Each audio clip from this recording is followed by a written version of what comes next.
If you are looking for high credit card limits, whether you have bad credit, good credit, fair credit, you are in the right place. We are going to go over the best high limit credit cards that I could personally find for bad credit. I'm going to tell you guys tips for getting approved. I will give you guys some companies that are maybe household names you've heard of, but I'll also give you guys some smaller companies. There are some perks to working with smaller companies, so I will get into all of that and more. So make sure you keep it locked. This is Crystal with the Cash Compass. All right, welcome back. I am here to teach you all the things that you should have learned in school about money, but for whatever reason, they forgot to mention it. If you love all things personal finance, investing, and economics, please be sure to subscribe and hit that bell. We talk about that every day, all right? Let's get into it. All right, I know this is probably common knowledge, but some people may not know, because this is not only if you have bad credit, even if you have no credit and you're just getting started out, you might want to hear this information, okay? Typically, if you have bad credit, you will not get high credit limits, okay? Because the amount that you are given is dependent on your credit score. So if you have a bad credit score, quite naturally, you're not going to get, necessarily high credit card limits. And what I consider high is at least $1,000, right? Because a lot of times they'll offer you like a secured card for $200 or something like that. But it's like, if I'm trying to improve my credit and build my credit and all you're giving me is $200, I mean, that barely buys groceries, honey. Like, I could max that out every single month with no problem, But $1,000, I think, is a little bit more wiggle room. If you did not know, the percent that you use of your credit card is a part of your credit score. So you wouldn't want to get like a $200 card and spend $100 on it every single month, because then your utilization is going to look like 50% of your outstanding credit. And typically, you'd want to have like maybe at least $1,000, and then you could put like maybe $300 a month on there, pay it off every single month, and then you would show, a lower utilization, okay?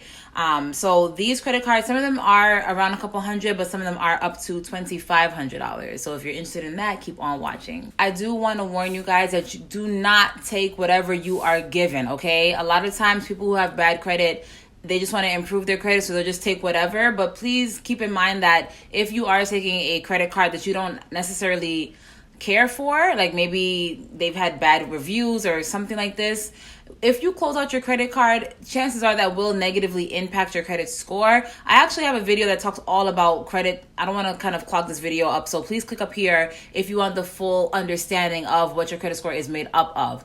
But basically, you want to make sure you like the card, right? Because if you don't like it and if you close out your card, that will have a negative impact on your credit score, which is what we're trying to improve. Okay, so you'll definitely want to do your own due diligence on the companies that I am going to mention. You don't want to just blindly apply for any of these. I'm going to show you guys actual reviews and comments. I did all the research for you, okay? So you'll see what people are saying about these cards if you've ever been interested in any of them, okay? All right, let me drop another tip in. You don't necessarily have to only go for the companies that you actually recognize, right? Like, we all, for the most part, recognize Chase or Wells Fargo or Bank of America. Those are pretty much household names.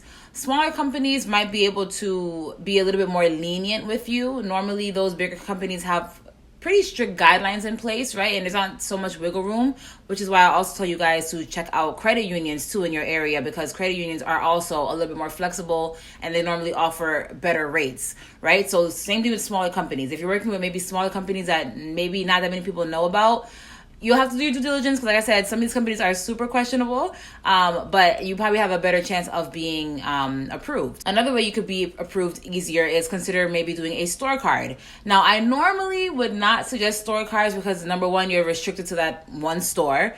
And number two, it just kind of incentivizes you to shop, right? And if you are trying to improve your credit and improve your financial situation, maybe shopping is not the best thing, right? However, those cards typically have a disgustingly high interest rate, so you'll want to pay that off every single month so you don't have to pay interest. But they're typically easier to get also, right? So you can consider that. Again, if your goal is to just improve your credit and you can get a store card, I would definitely think that would be a good idea. Of course, this is not financial advice. I'm just kind of throwing out things that I've looked into.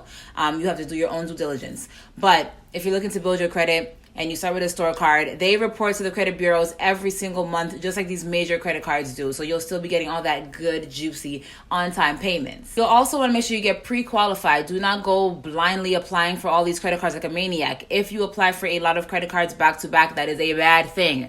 You don't want to do that, okay? That will show negatively on your credit score also. So you want to make sure that you're calling them, telling them what your situation is, and then you can get pre-approved, okay? All right, let's get into secured cards, okay? It is tax season, and I know you got that stimmy too, so you probably have a little, extra change you could put aside towards building your credit, all right? Secured cards are, I guess, preferred from these big banks because you're literally putting down the money that they're going to give you in credit. So if you put down $1,000, well, then you're going to have an $1,000 line of credit, right? And if you're super committed to improving your credit, then you could put some of that stimmy aside. You can put some of that tax money aside, and you can get a secured card, okay? Let's start off with the Discover It secured card, which is actually a credit limit of up to $2,500. Again, this is a deposit, so you are going to be putting down that $2,500, but the approval rating is much higher because it's literally no risk to the lender, right? Because you're giving them $2,500 and they're giving you a $2,500 credit, right? So if you were to max that card out and not make a single payment, that would totally screw up your credit score.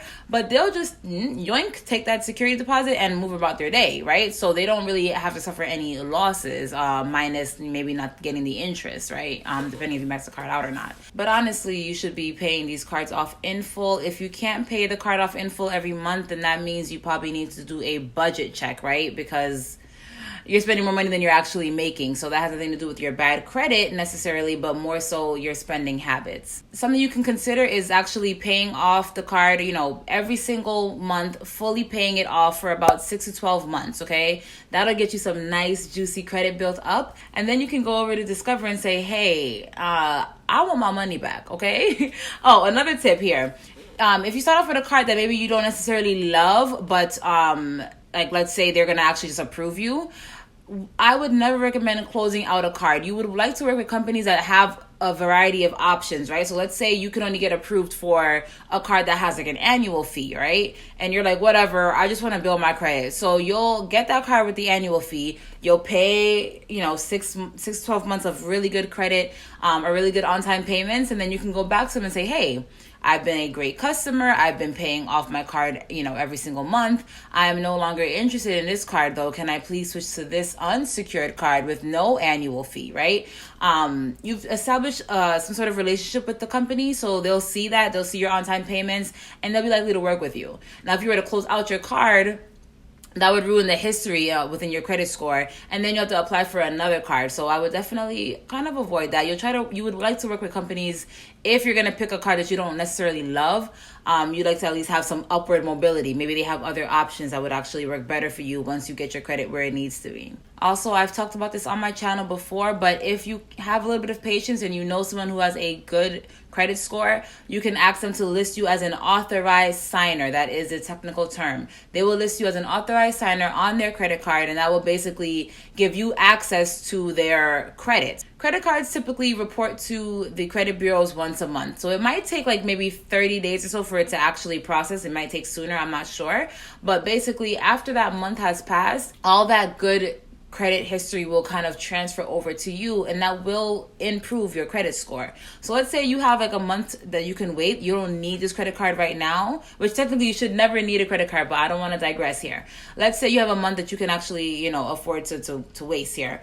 Ask somebody to put you as an authorized signer. Now, obviously, you must trust them. But if you wait a month, that might dramatically improve your credit score. And then you can go look for better credit cards that could actually, suit your needs and get better interest rates in the event that you have to, not make a full payment. The Citi Secured Mastercard is also another card that is a security deposit. But again, it is up to $2,500 and there is no annual fee either. And again, Citi and Discover are both companies that you can, go upwards and look for different cards to suit your needs after you've, left the bad credit or no credit kind of territory. All right. The next company that I have looked into is OpenSky. Now, this is, of course, not necessarily a household name. I, in fact, never heard of them before, but I did my due diligence. I like to check for companies on the Better Business Bureau because people are brutally honest on there. If you've never been on that website, you can definitely use that for anything. It's not only for credit cards, but any business that you kind of want to get a rating on, because a lot of times if you're looking for credit cards, and I found this myself, I'm looking for credit cards for you guys,